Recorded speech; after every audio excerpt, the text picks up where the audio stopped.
والصلاة والسلام على سيد الأنبياء والمرسلين وعلى آله وأصحابه وأزواجه وذرياته وأهل بيته أجمعين ومن تبعهم بإحسان إلى يوم الدين. أما بعد، فأعوذ بالله من الشيطان الرجيم. بسم الله الرحمن الرحيم. وَلِمَنْ خَافَ مَقَامَ رَبِّهِ جَنَّتَانِ. صدق الله العظيم. وقال رسول الله صلى الله عليه وسلم: من سلك طريقا يلتمس فيه علما سهل الله له به طريقا إلى الجنة، أو كما قال صلى الله عليه وسلم. معزز علماء کرام اور پردہ نشین میری مقدس ماؤں، بہنوں، بیٹیوں، اللہ تعالی نے کرم اور احسان فرمایا کہ ہمیں اور آپ کو تھوڑی دیر دین کی نسبت پر جمع ہونے کی توفیق عطا فرمائی. آپ حضرات کو معلوم ہے کہ اس طرح کے پروگرام کے انعقاد کا مقصد صرف اور صرف یہ ہے کہ ہمارے اندر دینی بیداری پیدا ہو، علم دین کی جانکاری ہو، اور شریعت اور اسلام سے متعلق ہمارے علم میں اضافہ ہو، اور اللہ تعالی ہمیں ان پر عمل کرنے کی توفیق عطا فرمائے. اس لیے کہ سب سے بڑی وبا، سب سے بڑی بلا جو ہے وہ جہالت ہے. اگر انسان کے پاس علم ہی نہ ہو، انسان کے پاس جانکاری ہی نہ ہو، اور انسان کو معلومات ہی نہ ہو، تو وہ عمل کے لیے کھڑا ہو ہی نہیں سکتا ہے.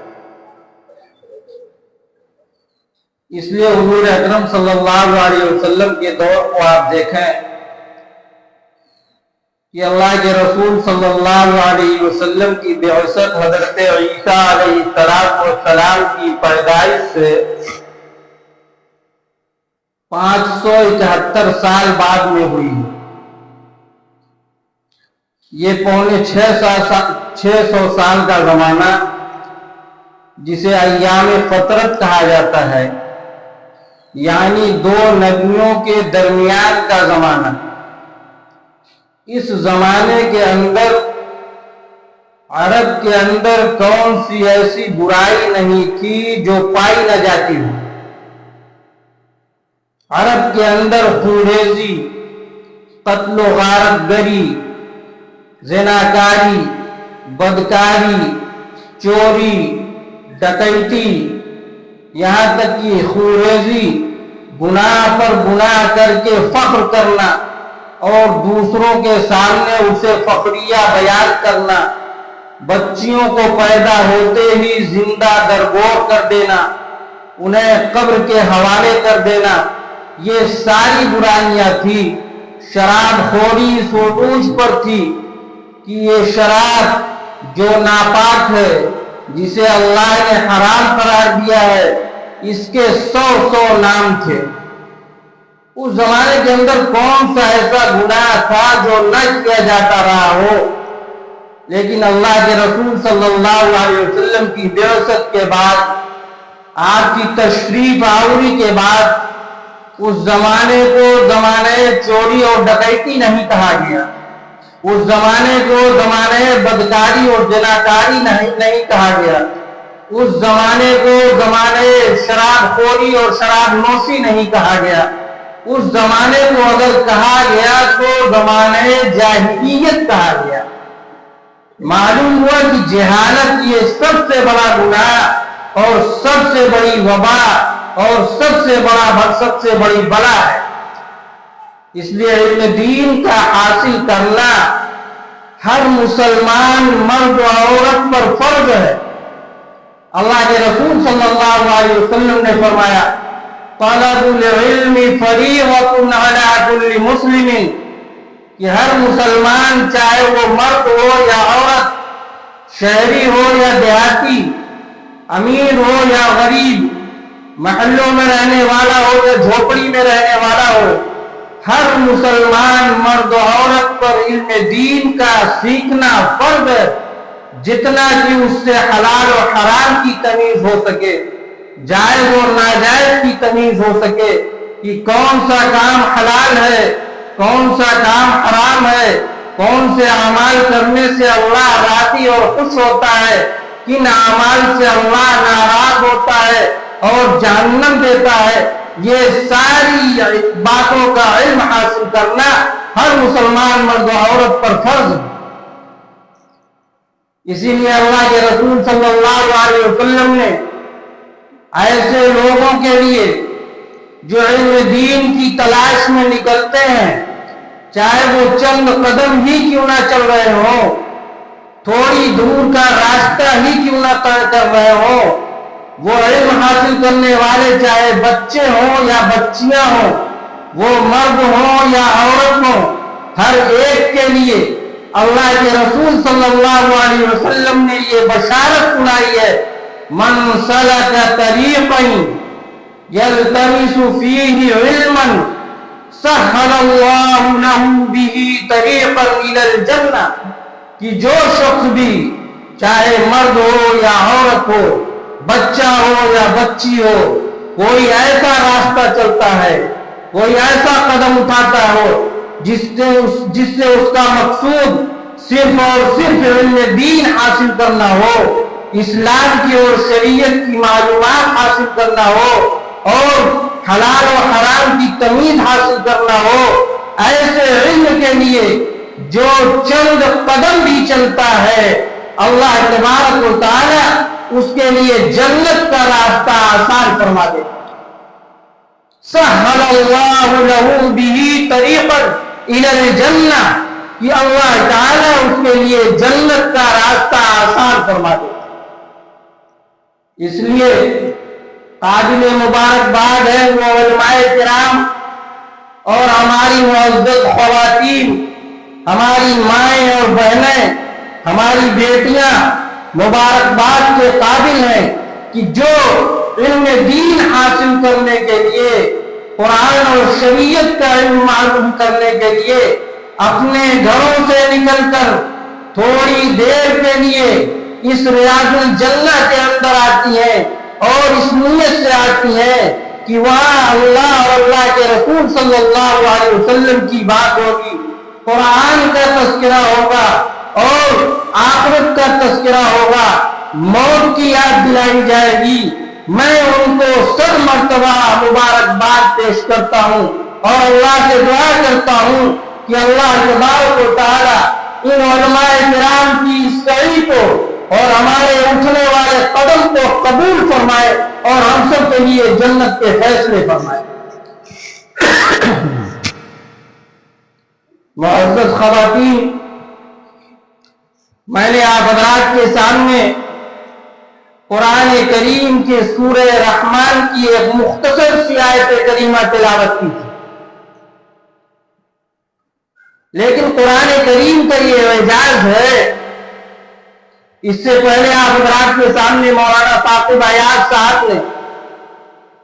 ہمیں چند باتوں کی نصیحت کی تھی، جس کا مختصر خلاصہ یہ ہے کہ عورت کے لیے جنت حاصل کرنا بہت ہی آسان ہے، عورتوں کے لیے جنت کا داخلہ بہت ہی آسان ہے، صرف عورت 3 کام کر لے۔ اللہ کے رسول صلی اللہ علیہ وسلم نے فرمایا ہے جنت کے جس دروازے سے چاہے وہ داخل ہو جائے، پہلا کام تو یہ ہے کہ جب نماز کا وقت ہو جائے تو وہ نماز ادا کر لے، 5 وقت کی نماز کی پابندی کر لے. اسی لیے اللہ کے رسول صلی اللہ علیہ وسلم نے حکم دیا ہے کہ عورتوں کے لیے اول وقت پر نماز پڑھنا یہ بہتر اور مستحب ہے. اللہ کے حبیب صلی اللہ علیہ وسلم سے کسی نے سوال کیا ای الاعمال خیر یا رسول اللہ، اے اللہ کے رسول صلی اللہ علیہ وسلم، اسلام میں سب سے بہتر عمل کون سا ہے؟ کون سا وہ عمل ہے جس کے ذریعے سے اللہ تبارک و تعالی سب سے زیادہ راضی اور خوش ہوتے ہیں؟ کون سا وہ عمل ہے جس کے ذریعے سے بندہ جنت کے اندر داخل ہو سکتا ہے؟ کون سا وہ عمل ہے جو اللہ کو سب سے زیادہ محبوب اور پسندیدہ ہے؟ اللہ کے رسول صلی اللہ علیہ وسلم نے فرمایا الصلاۃ علی وقتها، کہ نماز کو اس کے وقت پر ادا کرنا. اس لیے اگر عورت نماز کو وقت کی پابندی کے ساتھ ادا کرتی ہے اور دوسری چیز رمضان المبارک کے مہینے کا روزہ رکھتی ہے اور تیسری چیز اپنے شوہر کی اطاعت و فرما برداری کرتی ہے، اللہ کے رسول صلی اللہ علیہ وسلم نے فرمایا جنت میں جس دروازے سے چاہے داخل ہو جائے اللہ تعالیٰ اسے یہ اختیار عطا فرمائے.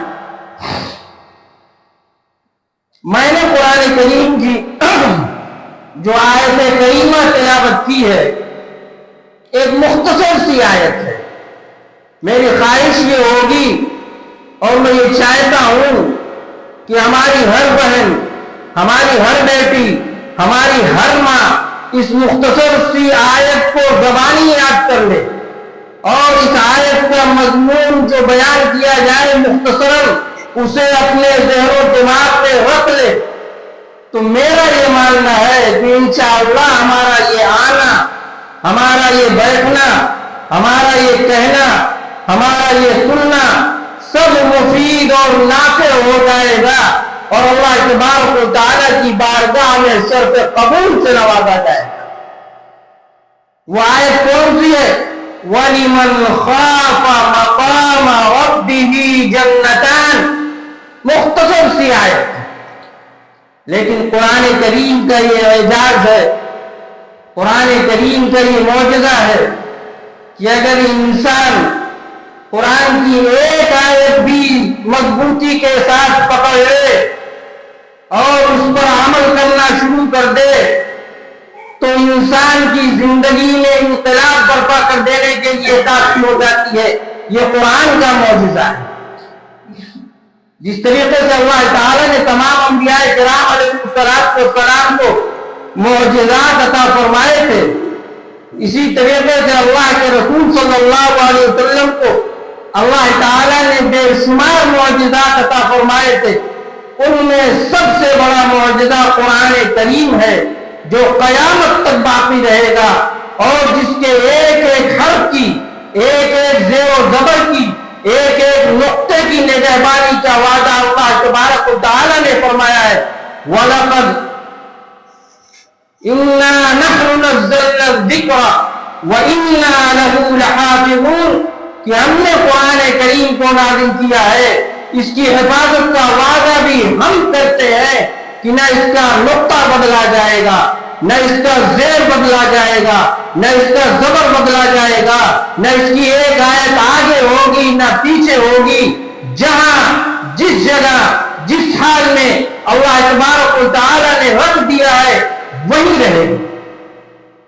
چنانچہ ایک مثال میں آپ کو دیتا ہوں کہ قرآن کریم کی حفاظت کس طرح سے ہو رہی ہے. آپ حضرات کو معلوم ہوگا کہ قرآن کریم کے اندر کل 114 سورتیں ہیں، لیکن بسم اللہ 113 ہے. ایک سورت ایسی ہے جس کے شروع میں بسم اللہ نہیں پڑھا جاتا ہے، وہ سورت التوبہ ہے. ہر سورت کے شروع میں بسم اللہ پڑھا جاتا ہے. بسم اللہ الرحمن الرحیم الحمدللہ رب العالمین. بسم اللہ الرحمن الرحیم الف لام میم ذالک الکتاب لا ریب فیہ. سورہ آل عمران بسم اللہ سے شروع، سورہ نساء بسم اللہ سے شروع، سورہ مائدہ بسم اللہ سے شروع، جتنی صورتیں ہیں سب بسم اللہ سے شروع ہوتی ہیں، لیکن قرآن کریم کی ایک صورت ایسی ہے جس کے شروع میں بسم اللہ نہیں لکھی ہوئی ہے، وہ سورۃ التوبہ ہے۔ اور قرآن کریم کے ایک سورت کے درمیان میں بسم اللہ لکھا ہوا ہے، اِنَّهُ مِن سُلَيْمَانَ وَإِنَّهُ بِسْمِ اللَّهِ الرَّحْمَنِ الرَّحِيمِ۔ آج تک کسی صحابی نے،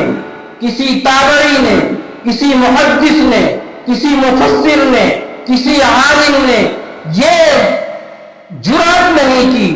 اور نہ کر سکے گا قیامت تک کہ قرآن کی ایک سورت کے بیچ میں بسم اللہ ہے، لائیے اسے اٹھا کر توبہ کے شروع میں رکھ دیں۔ آج تک نہ کوئی کر سکا ہے، نہ قیامت تک کر سکے گا۔ تو اللہ تبارک و تعالیٰ نے قرآن جیسی عظیم کتاب ہمیں اور آپ کو عطا فرمائی ہے، قرآن جیسی کتاب ہدایت ہمیں اور آپ کو عطا فرمائی ہے۔ قرآن وہ کتاب ہے جو دلوں کو نوم کر دیتی ہے، قرآن وہ کتاب ہے جس سے دلوں کے اندر انقلاب برپا ہو جاتا ہے، قرآن وہ کتاب ہے جو انسان کی زندگی کا رخ موڑ دیتی ہے۔ لیکن ہائے افسوس، ہائے افسوس، آج ہم نے قرآن سے اپنا تعلق توڑ لیا ہے، قرآن سے منہ موڑ لیا ہے، قرآنی احکامات کو پشے پشت ڈال دیا ہے، جس کا نتیجہ یہ ہے کہ ہم دنیا کے اندر ذلیل و خوار ہو رہے ہیں، رسوا ہو رہے ہیں، بے عزت ہو رہے ہیں، غیروں کے دل و دماغ میں ہماری قیمت بڑھتی جا رہی ہے، ہماری عزت و عظمت نکلتی جا رہی ہے۔ ایک دور وہ تھا کہ جب مسلمان کسی راستے سے نکلتا تھا تو غیر یہ کہا کرتے تھے دیکھو مسلمان بھائی آ رہا ہے، یہ نمازی ہے۔ جب کوئی عورت راستے سے برقع پہن کر نقاب پہن کر گزرتی تھی، خدا پاک کی قسم کھا کر کہتا ہوں میں نے اپنی آنکھوں سے وہ منظر دیکھا ہے کہ غیر راستہ دے دیا کرتا تھا اور یہ کہتا تھا کہ اماں جان آپ آگے چلیے، بہن جی آپ آگے چلیے، راستہ کاٹ دیا کرتا تھا۔ لیکن آج قرآن کو ہم نے پسے پشت ڈال دیا، قرآنی احکامات کو چھوڑ دیا تو غیروں کی نظر سے، اپنوں کی نظر سے ہم گر گئے ہیں اور غیر ہمیں للچائی ہوئی نگاہ سے دیکھ رہا ہے اور ہمارے ایمان کو ڈاکے ڈالنے کی کوشش اور ہمت کر رہا ہے۔ اس کی وجہ صرف اور صرف ہے کہ ہم نے قرآن کو نہ پڑھا، نہ سمجھا، نہ اس کے مطابق زندگی گزارنے کی کوشش کی۔ اس لیے اللہ تبارک و تعالیٰ فرما رہے وَلِمَنْ خَافَ مَقَامَ رَبِّهِ جَنَّتَانِ۔ اس آیت کو یاد کریں اور اس کے مضمون کو ذہن میں رکھیں کہ اللہ تعالیٰ فرما رہے ہیں جو شخص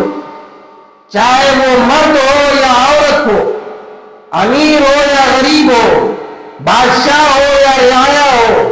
محلوں میں زندگی گزار رہا ہو، جھوپڑی میں رہنے والا ہو، شہر کا رہنے والا ہو، دیہات میں رہنے والا ہے، جو بھی شخص ایمان کے ساتھ اللہ تبارک و تعالیٰ کے سامنے کھڑے ہونے کے منظر سے ڈر جائے، یعنی یہ خوف اس کے دل کے اندر ہو اور یہ خوف اپنے دل کے اندر رکھے کہ مجھے ایک نہ ایک دن اپنے ایک ایک عمل کا جواب دینا ہے اور اپنے پروردگار کے سامنے کھڑا ہونا ہے، یہ احساس جس کے دل کے اندر پیدا ہو گیا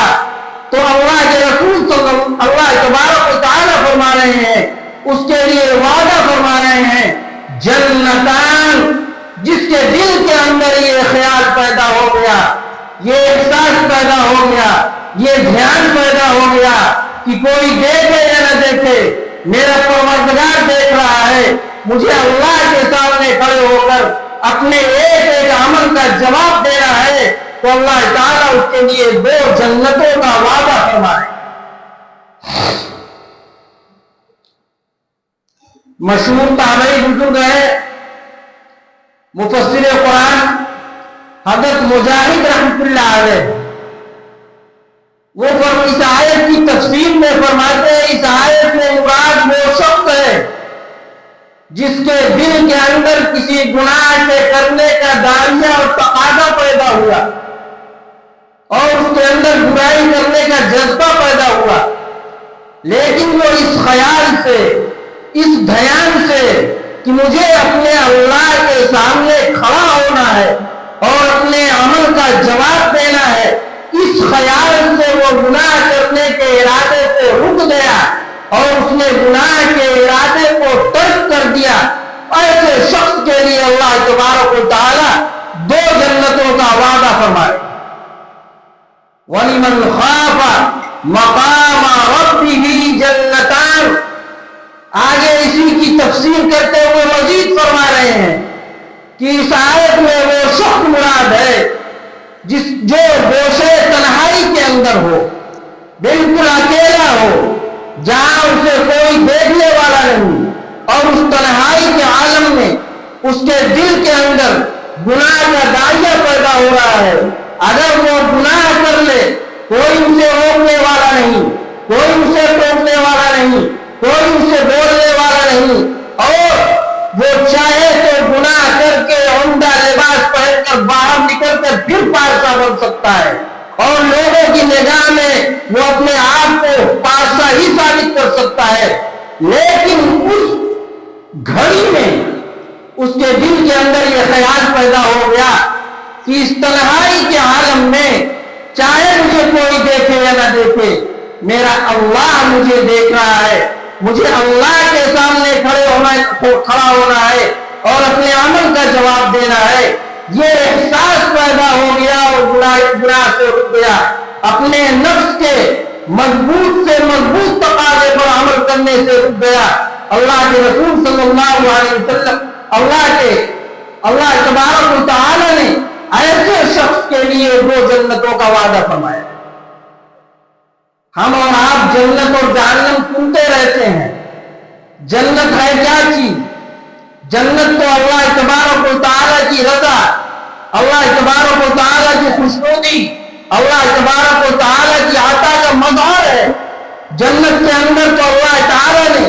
ہمارے اور آپ کے لیے، اپنے نیک اور فرمانبردار بندوں اور بندیوں کے لیے اور اپنے ماننے والوں کے لیے، اپنے اطاعتشار بندوں کے لیے ایسی ایسی نعمتیں تیار کی ہے۔ قرآن میں آپ پڑھیے، اللہ تبارک و تعالی کتنے پیارے پیارے انداز میں جنت کی نعمتوں کا تذکرہ فرما رہے ہیں کہ جو بندہ اپنے آپ کو گناہوں سے بچا کر، نافرمانیوں سے بچا کر اور میری فرمانبرداری والی زندگی گزار کر مجھے مان کر، میری مان کر آئے گا، ایسی ایسی نعمتیں دوں گا کہ ما لا عین رأت ولا اذن سمعت ولا خطر علی قلب بشر، کہ اللہ نے جنت کے اندر ہمارے اور آپ کے لیے ایسی ایسی نعمتیں تیار کر رکھی ہیں کہ نہ تو کسی آنکھ نے انہیں دیکھا ہوگا، نہ ہی کسی کان نے ان کا تذکرہ سنا ہوگا، اور نہ ہی کسی انسان کے وہم و گمان میں اس کا خیال گزر سکتا ہے۔ ایسی نعمتیں اللہ نے ہمارے اور آپ کے لیے تیار کر رکھی ہیں، بشرط اتنی ہے کہ ہم چند دنوں کے لیے، یعنی جتنے دن دنیا کے اندر ہیں، اپنے آپ کو اللہ کی ناراضگی سے بچا لیں، اللہ کی نافرمانی سے بچا لیں۔ آج تو ہمارے دلوں کے اندر سے اللہ کا خیال ہی نکل گیا، ہماری زبان پر وہ اللہ ہے، کسی موقع پر ہم اللہ کہہ دیتے ہیں، لیکن حقیقت اگر یہ دیکھی جائے تو ایسا محسوس ہوتا ہے کہ اللہ کی عظمت، اللہ کی رفعت، اللہ کی کبریائی ہمارے دلوں کے اندر سے رخصت ہو چلی۔ اس لیے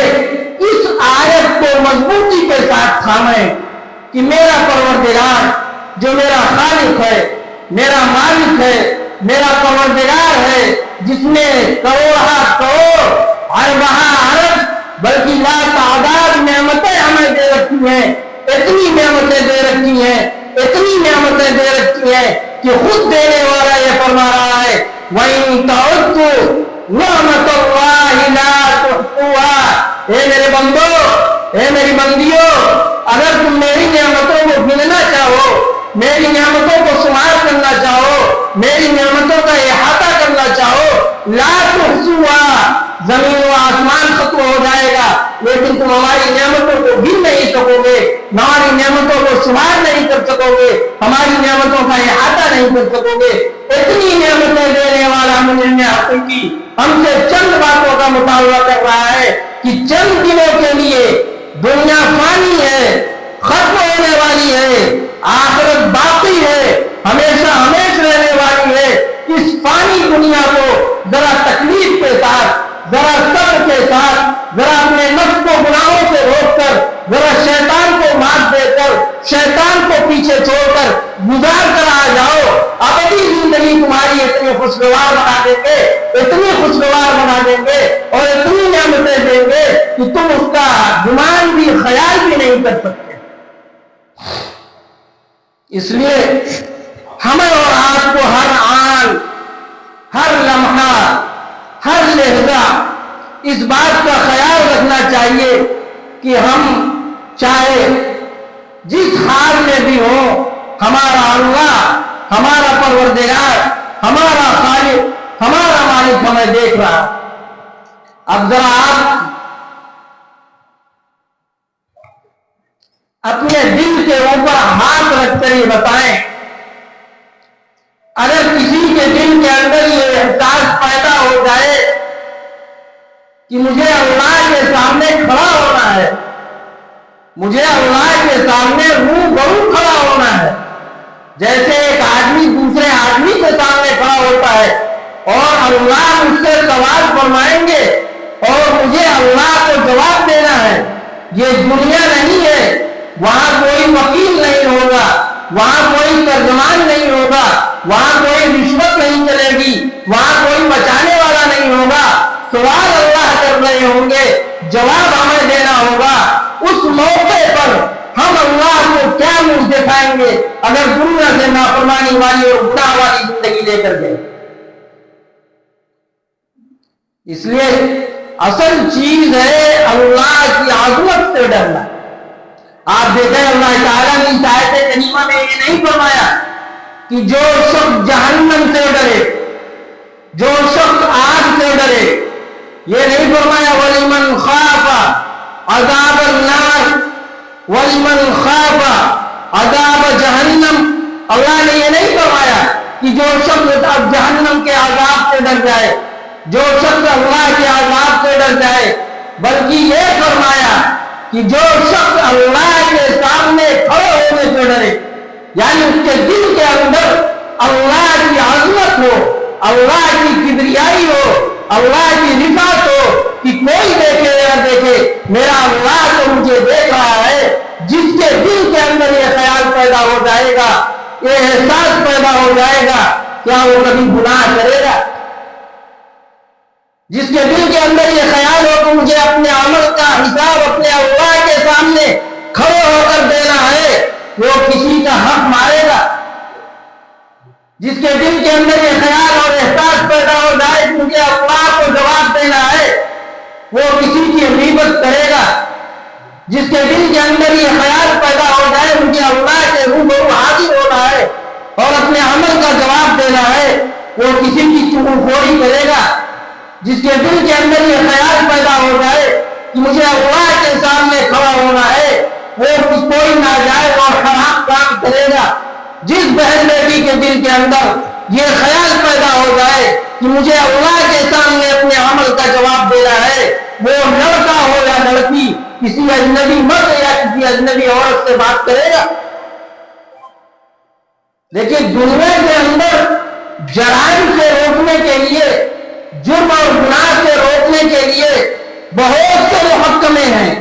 پولیس ہے، پولیس کے اوپر CID ہے، CID کے اوپر CBI ہے، نہ جانے کتنے محکمے ہیں، لیکن یہ سارے محکمے دن کی روشنی میں اور آبادی کے اندر جرائم سے کنٹرول کر سکتے ہیں، لیکن آج رات کی اندھیرے میں اور جنگل کی تنہائی میں اور تنہا کمرے کے اندر اگر کوئی چیز انسان کو جرم اور گناہ کرنے سے روک سکتی ہے تو صرف اور صرف اللہ کا خیال روک سکتا ہے۔ یہ خیال ہمارے دلوں سے روکتے ہوئے چلا ہے۔ اس لیے اللہ کی عظمت کا خیال کریں کہ اللہ کتنے عظیم ہیں. جس شخص کے اندر کسی کی عظمت کا خیال ہوتا ہے تو اس کو چاہے یہ اندیشہ ہو نہ ہو کہ وہ مجھے سزا دے گا, مجھے مارے گا, مجھے عذاب دے گا, چاہے اندیشہ ہو نہ ہو, صرف اس خیال سے کہ میں یہ برا کام کر کے, میں یہ گناہ کر کے, میں یہ نافرمانی کر کے اس کے سامنے کیا منہ دکھاؤں گا, یہی خیال, یہی عظمت کا خیال اسے گناہ کرنے سے روک دیتا ہے. پاکستان کے ایک بہت بڑے عالم دین ہے حضرت مولانا تقی عثمانی صاحب دامت برکاتہم العالیہ. اس وقت صرف پاکستان ہی نہیں بلکہ پوری دنیا کے سب سے بڑے مفتی ہیں. ان کے فتووں پر ساری دنیا میں عمل کیا جاتا ہے. یہ اپنا واقعہ بیان کرتے ہیں کہ ہمارے والد حضرت مولانا مفتی شفیع صاحب رحمۃ اللہ علیہ جو مفتی اعظم پاکستان تھے, ان کے ہمارے دل کے اندر ان کی اتنی عظمت تھی, حالانکہ انہوں نے ہمیں پوری زندگی میں 2 تماچے مارے بچپن میں, اس کے علاوہ کبھی نہیں مارا, لیکن دل کے اندر اتنی عظمت تھی کہ جب ان کے کمرے کے سامنے سے ہم گزرتے تھے تو ہمارے قدم ڈگمگا جاتے تھے کہ کہیں ہم سے کوئی ایسا عمل نہ ہو جائے اور کوئی ایسی حرکت نہ ہو جائے اور آپ کی عظمت کے خلاف اور آپ کے ادب کے خلاف کوئی بات پیش نہ آ جائے, اس لیے ہمارے قدم ڈگمگا جایا کرتے تھے. اب آپ اندازہ لگائیں, جب ایک مخلوق کے لیے دل کے اندر اتنی عظمت ہے تو وہ خالق حقیقی, وہ مالک حقیقی, وہ پروردگار عالم جس نے ہمیں اور آپ کو بنایا, جو ہمارا مالک ہے, جو ہمیں ہر وقت ہر لمحہ نعمتوں سے نواز رہا ہے, اس کی عظمت ہمارے دل کے اندر اتنی بھی نہ ہو جو ایک مخلوق کی ہوتی ہے. اللہ کی عظمت دلوں کے اندر پیدا کریں, اللہ کا خوف دلوں کے اندر پیدا کریں. یہی ایسی چیز ہے جو انسان کو نیک اعمال کرنے پر ابھارتی ہے اور گناہوں سے روکتی ہے. چنانچہ ایک واقعہ سنا کر اپنی بات ختم کروں گا. قصہ لکھا ہوا ہے کہ حضرت عمر فاروق رضی اللہ تعالیٰ عنہ جو خلیفہ دوم ہیں, اللہ کے رسول صلی اللہ علیہ وسلم نے جنہیں دنیا کے اندر ہی جنتی ہونے کی بشارت دے دی تھی, جب انہیں خلافت ملی اور یہ مسلمانوں کے امیر بنائے گئے تو اپنی ذمہ داری کا اس قدر احساس تھا کہ راتوں کو مدینہ کی گلیوں کے اندر گشت لگایا کرتے تھے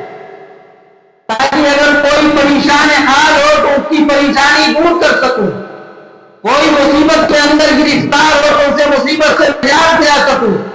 اور اگر کوئی کسی گناہ کے اندر مبتلا ہے اس کی اصلاح کر سکوں. اس خیال سے روزانہ مدینے کی گلیوں کا چکر لگایا کرتے تھے.